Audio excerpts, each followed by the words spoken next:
कहानी की शुरुआत में हम एक न्यूज एंकर को देखते हैं जो कि रात के समय अपने कैमरामैन के साथ किसी जगह पर रिपोर्टिंग कर रही थी, लेकिन तभी एक क्रीपी फेस वाला आदमी उनके ऊपर अटैक करके उन्हें मार देता है। अब स्टोरी 3 दिन पहले से दिखाई जाती है और हम जंगल में जाती हुई गाड़ी को देखते हैं जिसमें चैड और एलिसन अपने कुछ फ्रेंड के साथ जंगल में कैंपिंग के लिए जा रहे थे। उसी समय उनके सामने एक और गाड़ी आती है जिसमें वहीं के 2 विलेजर्स टकर और डेल थे। वो दोनों उनसे कहे बिना कुछ वहाँ से आगे निकल जाते हैं। दरअसल डेल और टकर दोनों ही एक दूसरे के बहुत अच्छे फ्रेंड होते हैं जो कि वहाँ पर जंगल में अपने नए खरीदे हुए कैबिन पर वैकेशन के लिए जा रहे थे। अब आगे जाकर वो सभी फ्रेंड एक गैस स्टेशन पर रुकते हैं और एक बार फिर से उनकी मुलाकात टकर और डेल से हो जाती है और जहाँ पर हमें मालूम चलता है कि डेल मन ही मन एलिसन को चाहने लगा है, लेकिन वो उससे बिल्कुल भी बोल नहीं पाता है क्योंकि वो एक गांव का लड़का होता है और एलिसन शहरी और मॉडर्न लड़की होती है। लेकिन यहाँ पर डेल का फ्रेंड टकर उसे एलिसन से बात करने के लिए मोटिवेट करता है, इसलिए किसी तरीके से हिम्मत करके डेल उनके पास चला जाता है और जैसे ही वो हेलो कहता है वो सभी लोग उससे डर जाते हैं क्योंकि वो सभी लोग डेल के लुक से उसे गांव का लुटेरा समझते हैं। इस वजह से वो सभी लोग अपनी गाड़ी लेके जल्दी से वहाँ से निकल जाते हैं। इसके बाद डेल और टकर भी अपनी गाड़ी को लेकर जल्दी से वहाँ से निकल जाते हैं, लेकिन तभी उन्हें रास्ते में एक पुलिस ऑफिसर रोक लेता है और उन्हें जंगल में जाने का कारण पूछता है। और अब इसके जवाब में वो दोनों बताते हैं कि हमने यहाँ पर एक कैबिन लिया है और उसी में रहने के लिए हम दोनों वहाँ पर जा रहे हैं। अब वो ऑफिसर उन्हें अलर्ट करता है कि जिस जगह पर तुम जा रहे हो वो जगह बहुत ही ज्यादा खतरनाक है, वहाँ पर बहुत ही सारे डेविल रहते हैं। लेकिन डेल और टकर उनकी बात पर बिल्कुल भी यकीन नहीं करते हैं और वहाँ से निकल जाते हैं और अपने कैबिन पर पहुँच जाते हैं। अब कैबिन के अंदर पहुँचने के बाद उन्हें काफी अजीब चीजें मिलती हैं और साथ ही वहाँ की दीवार पर कुछ न्यूज़पेपर भी चिपके हुए थे, मगर वो दोनों इन सभी चीजों को इग्नोर करते हैं और अपने कैबिन को रिपेयर करना शुरू कर देते हैं। अब हम दूसरी तरफ उन सभी लोगों को देखते हैं जो कि जंगल में आने के बाद अपना टेंट लगा लेते हैं, जहाँ पर चैड उन सभी लोगों को वहाँ पर होने वाले घटनाओं के बारे में बताता है और कहता है कि आज से तकरीबन 20 साल पहले जंगल में एक विलेजर्स ग्रुप ने उन सभी लोगों को मार दिया जो कि इस जंगल में कैंपिंग करने के लिए आए हुए थे और ये सभी कुछ उन लोगों ने सिर्फ अपने फन के लिए किया था। लेकिन उन टूरिस्ट में से एक सर्वाइवर भी थी जो कि एक लेडीज थी। चैड के इस स्टोरी को सुनकर उनके बाकी सभी फ्रेंड काफी ज्यादा डर जाते हैं क्योंकि अब उन सभी लोगों के मन में विलेजर्स को लेकर एक नेगेटिव थिंकिंग बन चुकी थी। अब इसके बाद वो सभी लोग तालाब में स्विमिंग करने के लिए जाते हैं और वहीं दूसरी तरफ कुछ दूर पर डेल और टकर भी फिशिंग करने के लिए आए थे। तभी उन्हें एलिसन वहाँ पर एक चट्टान पर खड़ी हुई दिखाई देती है, लेकिन जब एलिसन उन दोनों को एकदम से देखती है तो वो डर जाती है जिसकी वजह से वो पानी में गिर जाती है। लेकिन अब डेल और टकर भी देखते हैं कि काफी देर से वो अभी तक पानी से बाहर नहीं आई थी, इसलिए वो दोनों उसे बचाने के लिए उसके पास जाते हैं और उसे पानी में बेहोश पड़ा पाते हैं। डेल उसे पानी से बाहर निकालकर अपनी बोट पर लाता है, लेकिन उन्हें ऐसा करते हुए एलिसन के बाकी फ्रेंड्स देख लेते हैं, जिस वजह से वो सभी लोग काफी ज्यादा डर जाते हैं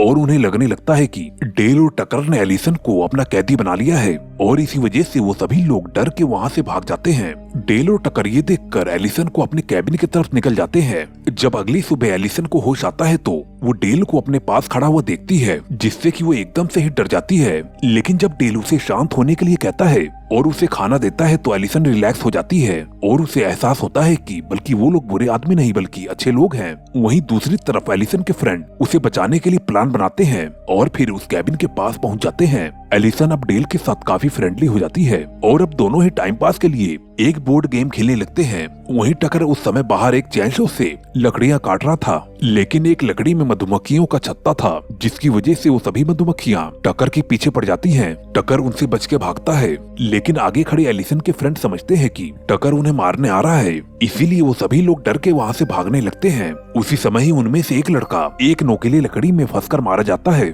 और जब उनके फ्रेंड उसे देखते हैं तो उन्हें लगता है कि डेल और टकर ने मिलकर उसे मार दिया है और अब वो सभी लोग काफी ज्यादा डर जाते हैं और अब सहायता के लिए पुलिस को बुलाने के लिए सोचते हैं, लेकिन वहाँ पर उनके फोन का नेटवर्क बिल्कुल भी नहीं होता है। इस वजह से वो सभी लोग वहीं पर ही फंस जाते हैं। वहीं जब टकर वापस से कैबिन पर पहुँचता है तो फिर डेल उसे देखकर हंसने लगता है क्योंकि उसका पूरा चेहरा मधुमक्खियों के काटने की वजह से खराब हो चुका था। लेकिन अब डेल उसकी मदद करता है। तब टकर एलिसन को बताता है कि बाहर तुम्हारे फ्रेंड भी मधुमक्खियों को देखकर भाग रहे थे। ये सुनकर एलिसन उनसे कहती है कि मैं उन्हें ढूंढने के लिए बाहर जा रही हूँ, लेकिन डेल उसे बाहर जाने के लिए मना करता है और कहता है कि तुम्हें आराम करने की सख्त जरूरत है, इसलिए मैं और टकर तुम्हारे दोस्तों को यहाँ पर बुला लेंगे। ये कहकर वो दोनों वहाँ से निकल जाते हैं। एलिसन के फ्रेंड्स उन्हें वहाँ पर आते हुए देख लेते हैं, इसलिए वो सभी लोग वहीं पर ही छिप जाते हैं। डेल और टकर वहाँ पर पहुँचने के बाद उन्हें पुकारते हैं, लेकिन वो सभी लोग डरे हुए थे, इस वजह से कोई भी उन्हें जवाब भी नहीं देता है। तभी डेल वहाँ पर पड़ी हुई एक कुल्हाड़ी से उनके लिए एक पेड़ पर नोट लिख के चला जाता है और जब एलिसन के फ्रेंड्स उसे देखते हैं तो उन्हें लगता है कि उन लोगों ने हमें पकड़ने के लिए एक ट्रैप बनाया है। इसके बाद हम टकर को देखते हैं जो कि एक कर्सर से लकड़ियों को काट रहा था और वहीं दूसरी तरफ डेल एक गड्ढा खोद रहा था। उसी समय ही एलिसन वहाँ पर पहुँचती है और डेल की मदद करने लगती है। डेल भी उसे देखकर काफी ज्यादा खुश होता है क्योंकि वो तो पहले से ही उसे चाहने लगा था। वहीं दूसरी तरफ एलिसन के बाकी फ्रेंड्स डेल और टकर पर अटैक करने की प्लानिंग करते हैं और वो सभी लोग कुछ न कुछ हथियार लेकर वहाँ पर पहुँचते हैं। तो फिर उन्हें एलिसन डेल के साथ गड्ढा खोदते हुए दिखाई देती है। तो फिर वो सभी लोग सोचते हैं कि वो लोग एलिसन से जबरदस्ती ही अपने मौत की खबर खुदवा रहे हैं। ये देखकर एक लड़का डेल को मारने के लिए उसकी ओर निकलता है और तभी डेल उसे देख लेता है, जिसकी वजह से डेल और एलिसन उस गड्ढे में गिर जाते हैं। मगर तभी वो लड़का खुद के ही हथियार में फंसकर मारा जाता है। वहीं पर ही एक और लड़का टकर को मारने के बारे में सोचता है और उसे मारने के लिए तेजी से उसकी ओर दौड़ता है, लेकिन तभी वो कर्सर में गिर जाता है और वो बड़ी ही बुरी तरीके से कटकर मारा जाता है। ये देखकर टकर काफी ज्यादा डर जाता है और वो भागकर कैबिन में पहुंचता है जहां पर डेल पहले से ही काफी ज्यादा डरा हुआ था। वो दोनों एक दूसरे के साथ हुई घटना के बारे में बताते हैं, लेकिन तभी टकर कहता है कि ये सभी कॉलेज के बच्चे यहाँ पर जंगल में सुसाइड करने के लिए आए हैं, इस वजह से हमें सबसे पहले नुकसान पहुँचाने वाले सभी चीजों को छिपा देना चाहिए ताकि एलिसन और उसके फ्रेंड्स कुछ भी गलत कदम न उठा पाए। तब डेल कहता है कि हमें मदद के लिए पुलिस को कॉल करना चाहिए, मगर टकर उसे कहता है कि ऐसा करने पर हम खुद ही फंस सकते हैं, इसलिए हम सभी इस खून खराबे को साफ कर देंगे। दूसरी ओर अब बचे हुए एलिसन के बाकी फ्रेंड्स काफी ज्यादा डरे हुए थे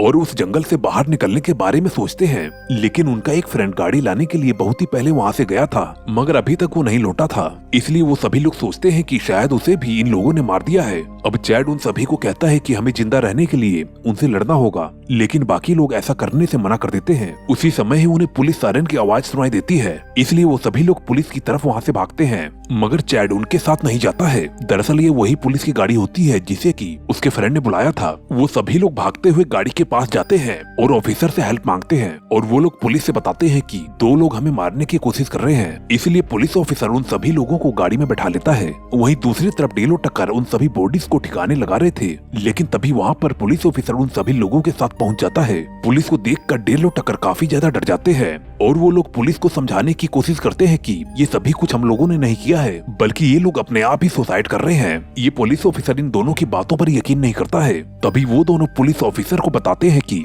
उन लोगों की एक फ्रेंड हमारे पास है और वो अभी बेहोश है, लेकिन जैसे ही उसे होश आएगा तो वो सब कुछ खुद ही आपको बता देगी। तभी पुलिस ऑफिसर उन्हें एलिसन को दिखाने के लिए कहता है और वो दोनों पुलिस ऑफिसर को अंदर ले जाते हैं। वो ऑफिसर एलिसन को देखता है और जैसे ही वहाँ पर लगे हुए पिलर को हाथ लगाता है, उस लकड़ियों में लगे हुए नेल से उसके सिर में घुस जाती है। हालांकि उन दोनों ने पहले ही उसे उसके ऊपर हाथ रखने के लिए मना किया था, लेकिन अब ऑफिसर बाहर गिर जाता है और चलते हुए गाड़ी के पास जाता है, लेकिन तभी वो वहीं पर गाड़ी के पास पहुंचकर अपना दम तोड़ देता है।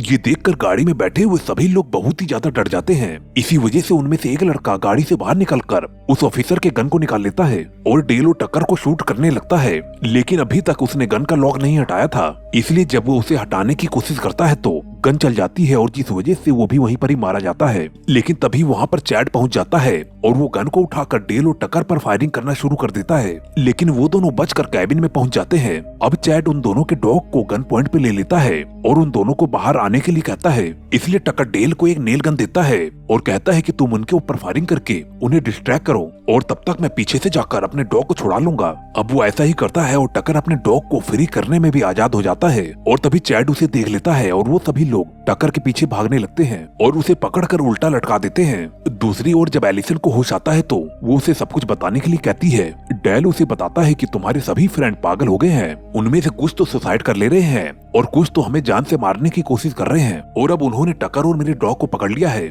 ये सभी कुछ एलिसन सुनकर हैरान हो जाती है और कहती है कि मेरे फ्रेंड ऐसे नहीं है, यहाँ पर जरूर ही कुछ मिसअंडरस्टैंडिंग हुई है। तभी बाहर से आवाज आती है। जब एलिसन बाहर जाती है तो उसे वहाँ पर डेल का मरा हुआ डॉग मिलता है और साथ ही उसे वहाँ पर एक पोटली मिलती है जिसे वो अंदर लाके खोलती है। वो उसमें देखती है कि उसके अंदर टकर की कटी हुई फिंगर है और कुछ नोट्स हैं जिस पर लिखा था कि तुम्हारा फ्रेंड हमारे पास है, इसलिए अगर उसे छुड़ा सकते हो तो छुड़ा लो। ये देखकर डेल काफी गुस्सा हो जाता है और टकर को वहाँ पर ढूंढने के लिए जाता है। तभी जंगल में उसे टकर उल्टा लटका हुआ दिखाई देता है। वो डेल को कहता है कि यहाँ पर मत आओ, ये एक ट्रैप है। लेकिन तभी एक लकड़ी डेल के पैंट में घुस जाती है, मगर किसी तरीके से किस्मत से यहाँ पर डेल बच जाता है और वो टकर को फ्री कर देता है। अब रात के समय में चैड और उसकी एक फ्रेंड उस कैबिन में जाते हैं और जहाँ पर एलिसन उसे मिलती है। अब चैड उसे जल्दी से बाहर चलने के लिए कहता है और कहता है कि हमें इस कैबिन को जल्दी से जलाना होगा। एलिसन उसे रोकती है और कहती है कि वो लोग बुरे इंसान नहीं है, दरअसल वो भी यहाँ पर जंगल में अपने वैकेशन को एंजॉय करने के लिए आए हैं। तब चैड कहता है कि मुझे मालूम है कि तुम उस मोटू से प्यार करने लगी हो।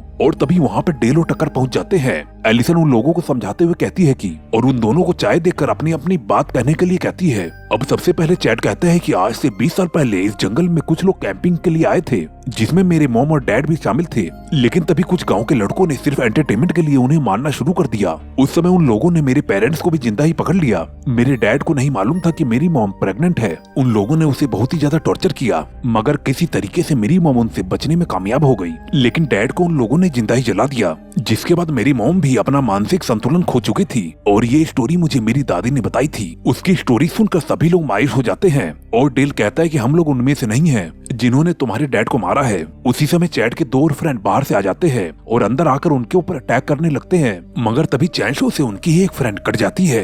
ये देखकर चैड भी डेल के ऊपर अटैक कर देता है। तभी वो एक लाइटन को उसकी तरफ फेंकता है, लेकिन उसके दूसरे फ्रेंड के अंदर आग लग जाती है और वो बुरी तरीके से जलने लगता है। उसकी वजह से आग वहाँ पर पड़े हुए फ्यूल टैंक तक पहुँच जाती है, जिस वजह से वो सभी लोग बाहर भागने लगते हैं, मगर चैड और उसकी एक फ्रेंड कैबिन में ही रह जाते हैं और वहाँ पर एक ब्लास्ट हो जाता है। वो तीनों सोचते हैं कि सभी लोग मारे गए हैं, लेकिन चैड अभी भी जिंदा होता है। अब चैड उन लोगों को मारने के लिए उनके पीछे लग जाता है। वो तीनों दौड़कर अपनी गाड़ी में बैठते हैं और वहाँ से निकल जाते हैं, लेकिन तभी उनकी गाड़ी गलती से क्रैश हो जाती है। और जब डेल को होश आता है तो वो देखता है कि टकर वहाँ पर जख्मी हालत में पड़ा हुआ है। वो डेल को बताता है कि चैड एलिसन को लेकर वहाँ से चला गया है, इसलिए तुम्हें उसे बचाना चाहिए।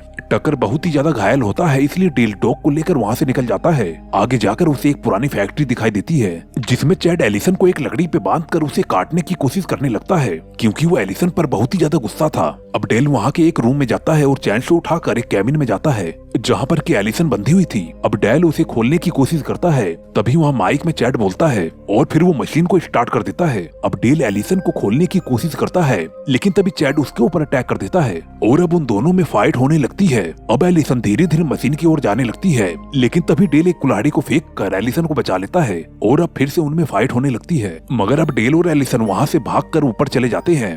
तभी उन्हें वहाँ पर एक पेपर कट मिलता है, जिससे उन्हें पता चलता है कि चैड के फादर ही वो एविल है जिसने उसकी माँ को मारने की कोशिश की थी। उसी समय ही वहाँ पर चैड पहुँच जाता है। वो दोनों उसे पेपर दिखा के उसे बताते हैं कि तुम्हारी दादी ने जो स्टोरी सुनाई थी वो बिल्कुल फेक है। लेकिन चैड उसकी बात पर बिल्कुल भी यकीन नहीं करता है और उन्हें मारने की कोशिश करता है, मगर तभी डेल उसके ऊपर एक लिक्विड फेंकता है, जिससे कि चैड का फेस बुरी तरीके से जलने लगता है और वो वहाँ से नीचे गिर जाता है। अब वो दोनों सोचते हैं कि वो मर चुका है। अब वहाँ पर पुलिस आ जाती है। पुलिस और मीडिया सोचती है कि किसी किलर ने उन कॉलेज स्टूडेंट्स को मार दिया है और वो खुद भी मर गया है, मगर चैड अभी भी जिंदा होता है। मूवी के स्टार्टिंग में हमने जिस रिपोर्टर को देखा था वो यहीं पर ही रिपोर्टिंग कर रही थी और वो क्रीपी फेस वाला आदमी चैड ही था। वहीं हॉस्पिटल में हम टकर को देखते हैं जो कि जिंदा बच चुका था। डेल और एलिसन बाहर घूमने के लिए गए हुए थे, जो कि अब एक दूसरे को प्रपोज करते हैं। और दोस्तों इसी के साथ ये मूवी यहीं पर ही एंड हो जाती है। दोस्तों आपको ये स्टोरी कैसी लगी हमें कमेंट करके जरूर बताएं, और वीडियो थोड़ी भी पसंद आई हो तो लाइक और सब्सक्राइब जरूर कर देना। मैं मिलता हूँ आपको नेक्स्ट वीडियो में। Okay bye.